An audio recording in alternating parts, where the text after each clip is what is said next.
আপনারা কি জানেন না যে আমাদের সৃষ্টিকর্তা একজনের উপাসনা করতে হবে? কই পাইছেন এটা আপনি? আচ্ছা, আপনি যদি আপনার জন্মদাতা পিতাকে বাবা না ডেকে অন্য কাউকে বাবা ডাকেন, তাহলে কি আপনার বাবা কষ্ট পাবে না? কষ্ট তো পাবই। ঠিক তেমনই আমাদের সৃষ্টিকর্তাও একজন, আর আপনি যদি আমাদের সৃষ্টিকর্তার সাথে আরেকজনকে শরিক করেন, তাহলে তিনিও কষ্ট পাবেন। সৃষ্টিকর্তা তো একজনই, সবাই আর কি শক্তিটা ভাগ করে দিছে, এর লেগে সবার পূজাই আমাদের করতে হয়।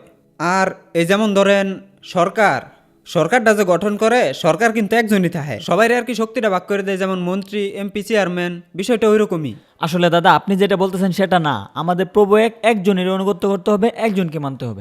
একজনকেই যে মানতে হবে, আপনি এটার প্রমাণ দেন। প্রমাণ কোরআনের ভিতরে আছে। কুল হুয়াল্লাহু আহাদ আল্লাহুস সামাদ। আল্লাহ এক ও অদ্বিতীয়, তার সমতুল্য কেউ নেই। না না না, আমরা তো কোরআন বুঝি না, কোরআন থেকে বললেই লাভ আছে? কোরআন বুঝেন না? তাহলে শুনেন, আপনাদের গ্রন্থের ভিতরেও আছে।